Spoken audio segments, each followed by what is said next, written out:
Jandiko mar ahumainya Margaret Ogola kane ndiko buk mare ma The River and the Source nogolo sigana mar ng'at manyako machako piny kachandore e bungu e kor gweng' machopo kamoro mochopo kamoro ma entiere nyakono ero mar nyadhi nyako ma piny bende wero. Kane ochopo sa mane chuo ne biro mondo mine nyuome, chuo nobiro mathoth ahinya mondo mine gigol gima niluongo ni dhok kata mana heads of cattle mane thoth mokalo. Mano ne nyiso nyadhi, chia kaachiel koda gi thuolo mar ng'at mamiyo. Mano e thor mar wach kawuono ni telo mar ng'at mamiyo giromo telo koso giromo, en sa mondo mi giter telo mopogore opogore koso sa pok ochopo. Molo chutho ahinya ahinya nitiere oganda masani ketho ngima mar nyathi manyako ma chieng' moro achiel nobed miyo e oganda wa. Chik wacho nang'o kaachiel kod moko mathoth mondo mi wakeng maeri matindo tindo nyaka ne wamany achiel kuom wiyego eko makaloso to piny luo ling kendo chiko itgi. Okil Kamaloka, lawyer, jal lero mang'ado buche e doho, jal mayalo buche kendo ng'ado buche e doho,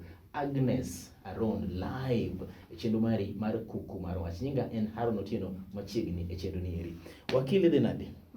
Ngimani? Akena wachi ni happy new year nikech pok anene higa ni eri.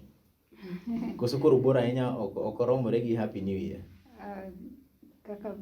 Kaka ber ne Nyasaye. Okay. Wakili king'iyo gi Kenya gi sani eri, thor mar wach ma wadaneno goyo mbaka ni eri. Ng'at mamiyo kaachiel to koda ka gitelo. Bende inyalo wacho ni king'iyo lemo mar thuolo mar ng'ama miyo e ogandawa, wasechopo kama owinjore e yor nero mar telo. Wasechopo. Mine oromo. Percentage koro kwang'iyo thuolo kata nafas ma mine osemako, bende waneno ka giseyudore lemo moromo koso nego wamed kedo mondo mi mine miyo yud thuolo moromo. Pok giyudo lemo moromo, lakini kaluwore gi kaka mine sani nitie, onego bed ni imiyo gi thuolo mondo gimbe giyud telo, gibed joma otelo different sectors mag sirikal kata mag private sectors gi kuonde mamoko e Kenya gi the entire world. Mine oromo. Ka ing'iyo thuolo wachni kwang'iyo bungu ng'eny telo opogore opogore. Nitiere telo ma iyiere ng'ato, nitiere telo ma isieme ng'ato kata appointed leadership, nitiere telo geko ma ng'ato dhiye koda gi buk mar somo mare. Thuolo gieki kata kidienje adek gieki pod ng'at mamiyo nitiere chien in terms of getting the positions koso ng'ama miyo osechopo yo makare. Mine pok ochopo. King'iyo statistics mosebedo rolled e piny Kenya nyiso ni mine pod ni chien. To king'iyo kendo maler yudo ka mine sani osomo.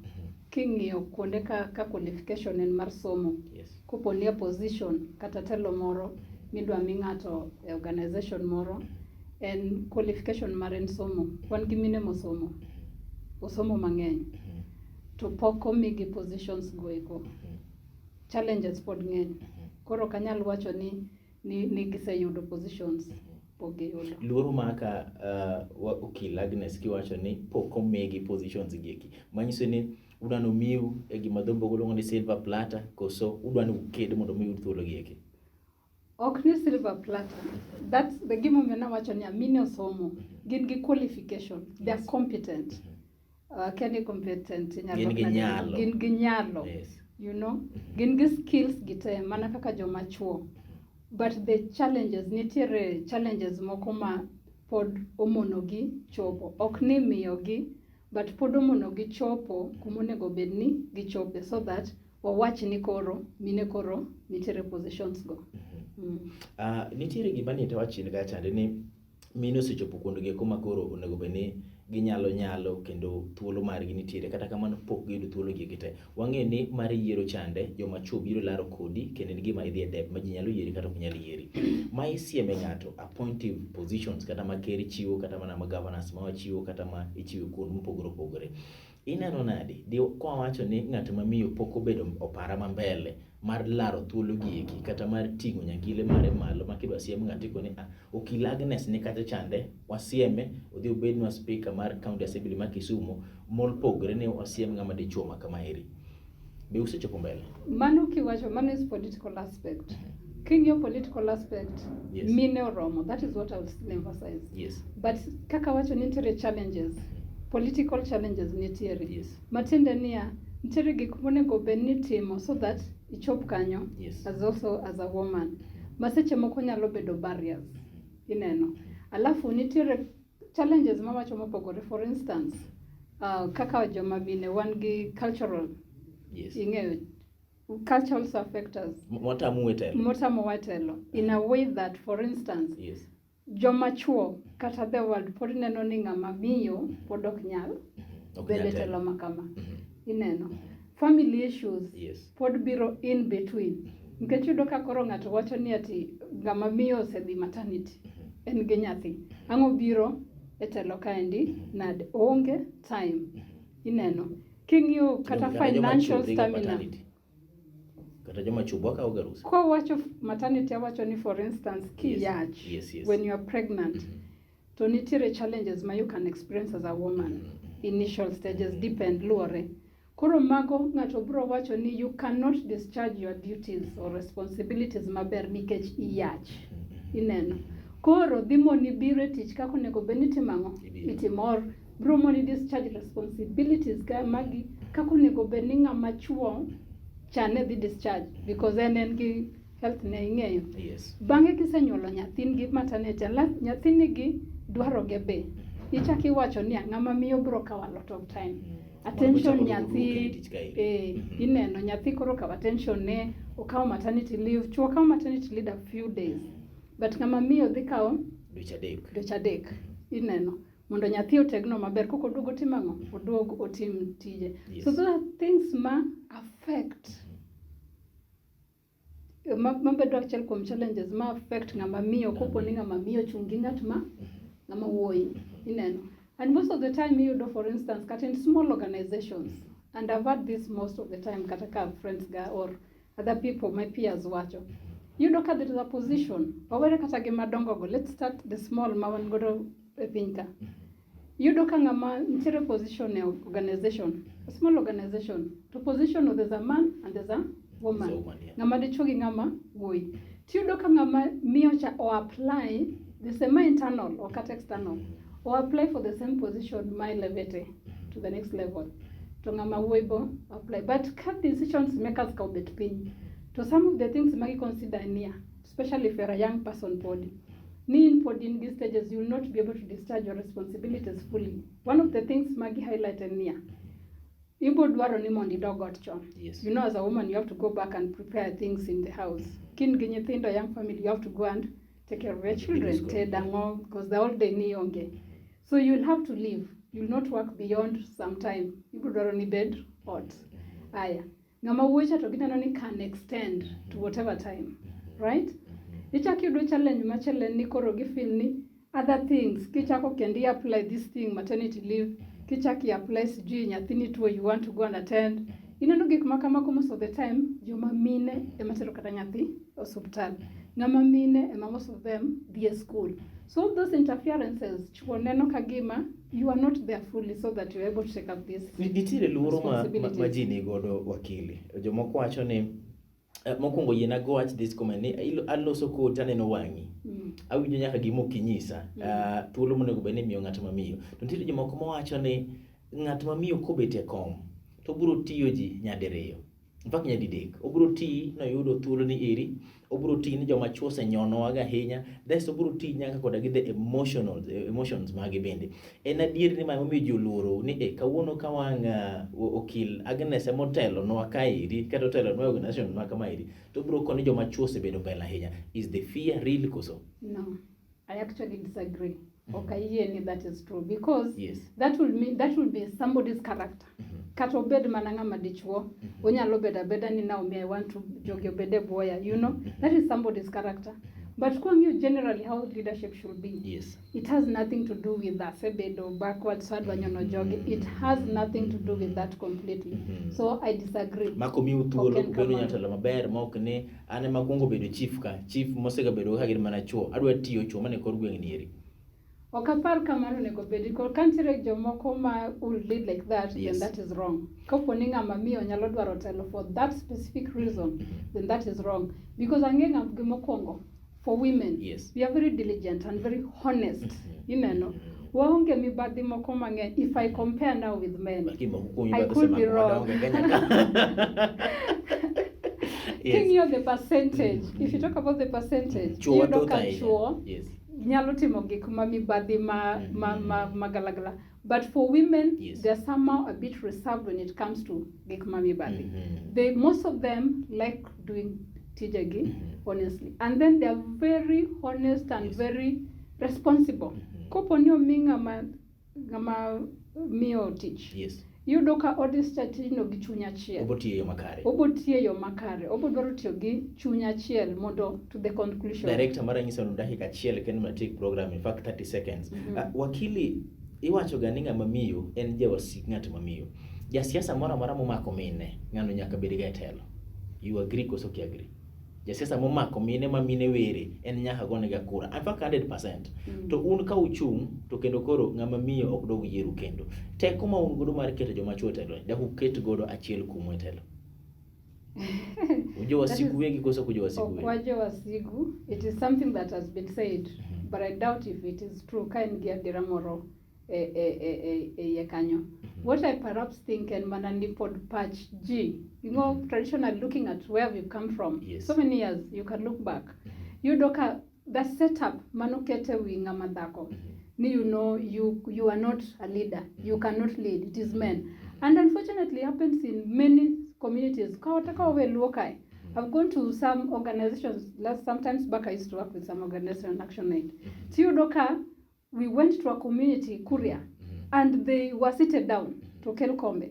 So you know, I'm asking them, to give a they are not supposed to be sitting to kombe ni nono. Yes. You know, so I'm asking, okay, ngama bro bere kombe. To give a chuo biro. I found it so... about kikao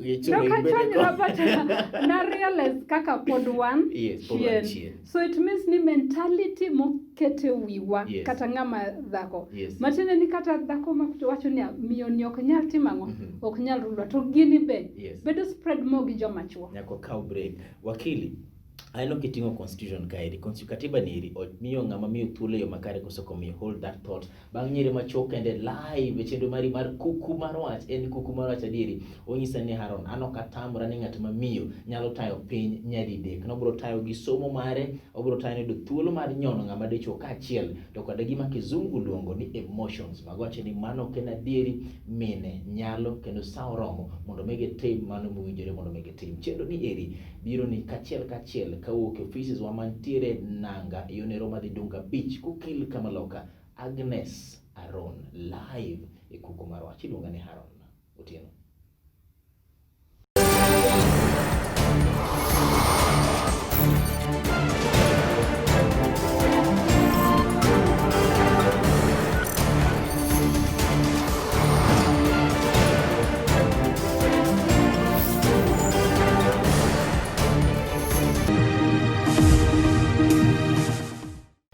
Machigne telo mari mar chenro mari mar kuku mar wacho kil kama loka Agnes Aron wache kako ng'ei kako nego bende wache kochopo weche gi mag telo mar ng'at mamiyo to amanyo ng'at mamiyo kendo joge komo somo chik mawinjo chik manyalo kengo nego matino tindo mondo miye gima katiba bende wacho weche gi mag telo mar ng'at mamiyo. Machigne wakie telo mar ariyo. Nawe sama na penji ni to ka ing'iyo katiba wuon bende ochiwo thuolo makare mar ng'at mamiyo bede telo. Yeah, anyalo wacho ni katiba chiwo, because there is a nitiere 2/3 gender rule ma onego bed ni jobunge kalo chik ma facilitate mondo in every sector kopo ni opportunity nitiere mar employment kata mar positions, then women, there is a rule ma 2/3 of the opportunities imiyo joma mine. Ma katiba to kao karu. So okokao karwa just facilitating. Erokamano. Wacho ne katiba ma Kenya kae do chiwo thuolo ne ero mar ng'at mamiyo. Penjo maduong' ahinya ma wigoro janeno malode TV en ni to ng'awa makaro osemiyo ng'at mamiyo pok obedo para ne ero manyime. En chik gin giwegi kosen chwech mar ng'ama dichuo, kosen society maro kata oganda kako bedo emiyo ng'at mamiyo thuolo mare makare mar telo pok ochopo nyime. Geno mara ni ubro kawo ting' jok mamine maneno chenro ni iri mondo mi usul mbele kendo ubedi e telo. Nitiere oganda ma kedo kod chwech mar ng'at mamiyo. Anyalo wacho ni kedo kod chwech mar ng'at mamiyo. Jogi eko mamiyo nyithindo matindo iye. Kisomo statistics nyiso nonang'o ni kachopo Januari higa manyien, to waneno ka kaunti achiel kende nyalo bedo kod nyithindo maromo 10,000 mosebedo kamako iye. Kuom ranyisi kaunti ma Bungoma nyaka ne weche mag Covid chakre malor skul nyaka sani, kwan margi e chopo 6,000 nyithindo mako iye e kaunti achiel kende. Kachopo Januari gini ere nyalo biro kelo midhiero ahinya. Koro chopo sama nyaka wapenjre ni to ng'awa matimo gigeki to kang' mane minyalo kawo. Adieri maduka ni ok gimodh iye e pi kata gidhi kamoro. Gin joma chuo ema miyogi. Chik wacho nang'o? Ere kaka inyalo deal gi ng'at maketho ratiro mar nyathi bilani? Adiera, Haron, mano wach malit ahinya nikech nyithindwa are future leaders. Yes. Gin ema once we exit, gin ema koro gidong' Yes. to take the society forward. So it is a very sad thing nikech gigi timore, Yes. and it cannot be denied. To be joma timo gin mana joma wadakgo. You know, they're our brothers, they're our neighbors, gin wuonewa, gin joma waneno pile pile. Moko nyalo wacho ni en jachien mowuok kumoro mobiro timo gini. Ineno. Yeah. Koro en chik to wacho ni this should not be happening. Chik nitiere. Yes. The problem en ni perhaps ji seche moko ling, Yes. or other obstacles nyalo bedo mamono jogi obed brought to book. Yes. But the law is there, chik nitiere, and it empowers ji mondo owuog oko. You know, kopo ni nyathini otimne gimoro ainano. Yes. Whether be it ni en baba emotimone, owadgi, you know, neighbor, brother, you are supposed to come out as a mother. You're supposed to come out as a guardian. You're supposed to come out as a neighbor, as a person mowinjo wachni, so that you take it forward. The mondo I make report ka police station and follow up. Mondo jomotimo gigi obed brought to book. Because these are not strangers. They are people that we know. If you can remember Nyoro in one of the station, nebedo yadni, ngama dichuo timone nyamin gi cousin wede. You know, maen gima jo dala ong'eyo. To kopo ni giwacho ni from period of January last year up to this date, it means ni osebudho kapok okele to book. Koro nyore manikele. So why? What will be the reason or what will be the problem? Yes. Is it the law? I doubt, because the law is there. The law nitiere. Yes. Wakili, nitiere ng'ama ne nisanieri to samoro nyathine ne ng'ato orocho ratiro mare. Nitiere nyathi manyako moro ma ne nisanieri samoro no orocho ratiro mare dane mondo mi kony giri e kor gweng'. Miwa step kachiel kako chakore onind kod auma oketho ratiro mare manyaka chop kama koro ibayo ng'aniri madhi kod yaga. The process en mana ma nyathi nyalo kawo ma janyuol bende nyalo kawo. Mokwongo, Yes. onego iter nyathi e osiptal. You know, Step one. Step one, because that is an emergency. Yes. Oking'e gimotimore ne nyathi. So the first thing, go to the hospital. Yes. Mondo ing'e ni nyathi is safe. Ing'eyo. First thing is safety. Yes. Then come and report. Be report ka police ni this thing has happened. You know, once that has been done, koro nego beniti mango, so police kaw the next procedure to do investigations.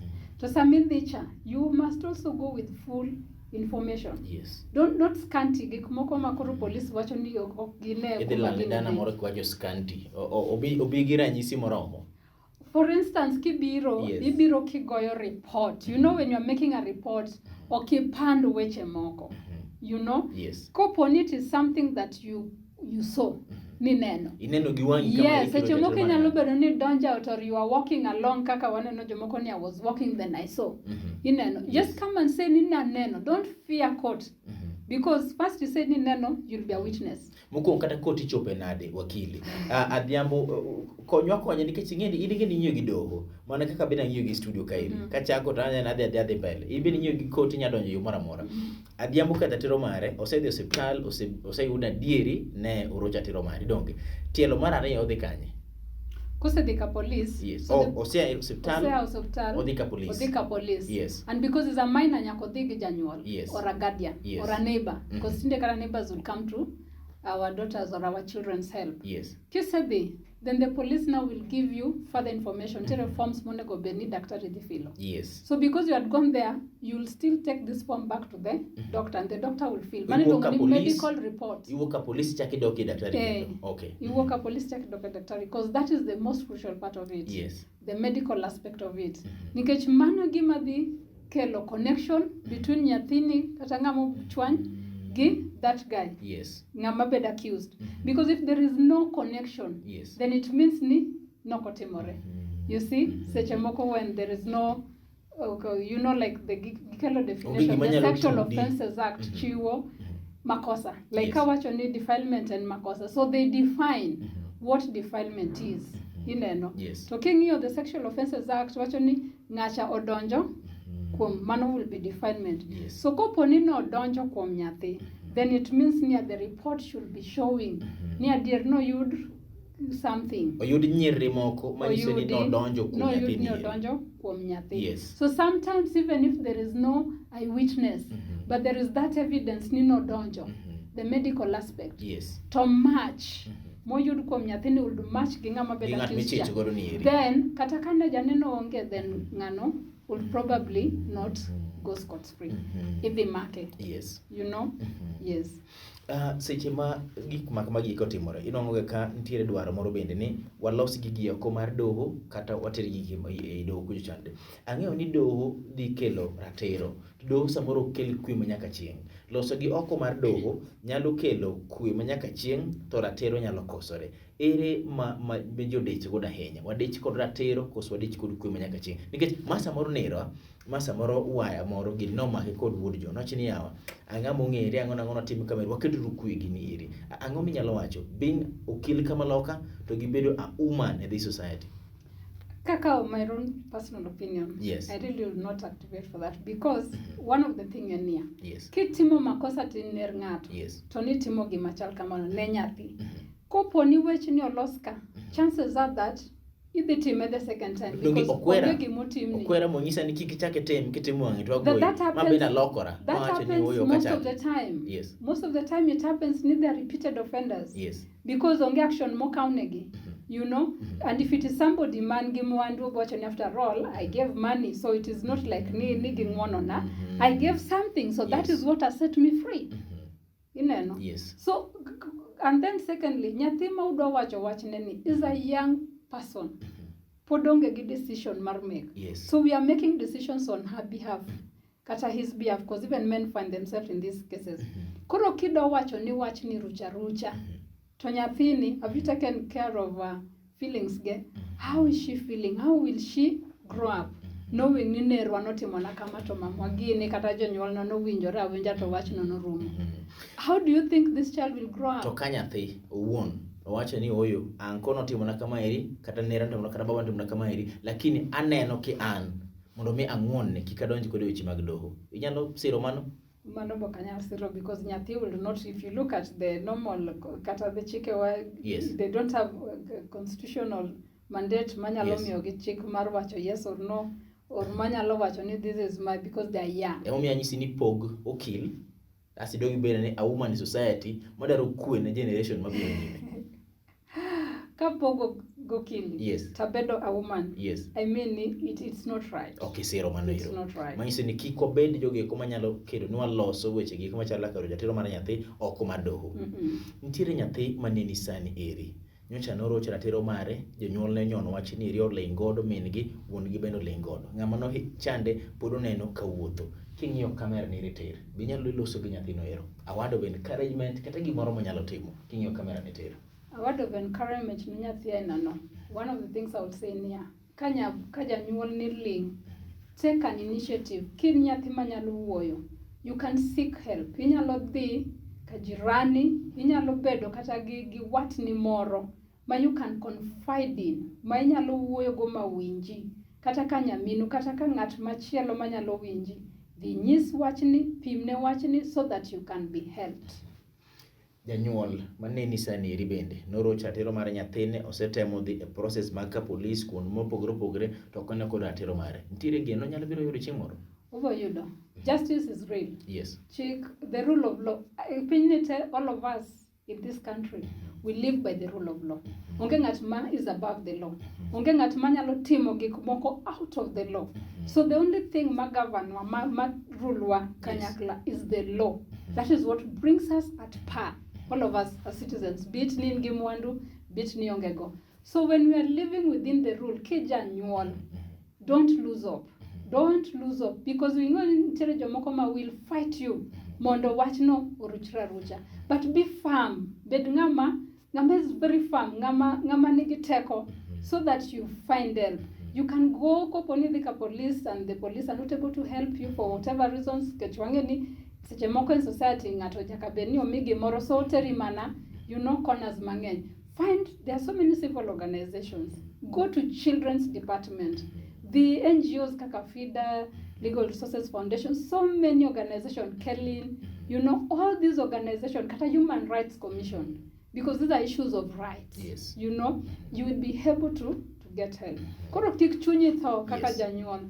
Keep on. Okawinjo kiwacho ni bi ir okil Agnes bendo konyi. Okil Agnes benyalo konyi, you can come to me. I sometimes do pro bono if it is something that is within the jurisdiction of Kisumu. Yes. Manyalo walk in the court and walk out. I can help. Inyalo konyo ng'ato nono. Yes, and there are also some pro bono advocates I know mang'eny ma will be interested to do a few things ne nyithindo or people who are less privileged. It's giving back to the society. Yeah. Wakili kawatieko, bottom line. Society mara kuma intiere giminyalo wacho masa moro ka piny machini hoyo mairin message minyalo kalo ne jopiny king'yo kamera neri message manyalo kalo ne jopiny. Yes. First, if you talk about women leadership, I will really encourage joma mine, be it in the village, be it in a small organization that you're working in. Don't be allowed to be stepped down by men. Joma chuo whatever. All of us are equal. We went to the same school. We got the same degree. We have the same skill, even better than joma chuo. So keep on fighting for what you believe in. If it's the position that you want, go for it. Chick, apply. And also make your voice be known. Make your voice be known even in an organization. What is happening is wrong and you should be given a position because you are merited. To keep feel somebody is taking advantage me because they don't appreciate your skills. They don't appreciate that you are better and you can do better.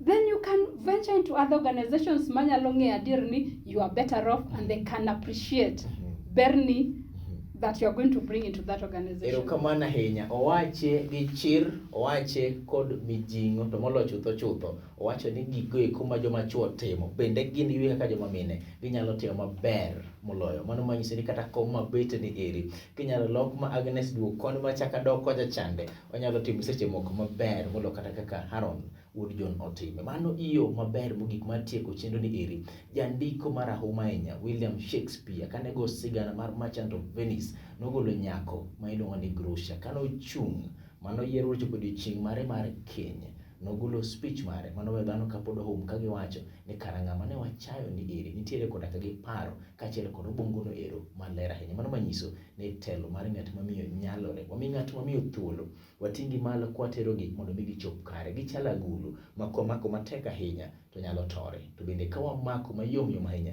be nyalo lwar mondo mitore kata kamano gima gichwako gima gitedo seche ma itoke to nyalo romo ganda te. A woman serves the entire world. Iluongo ni Haron Otieno wuod John.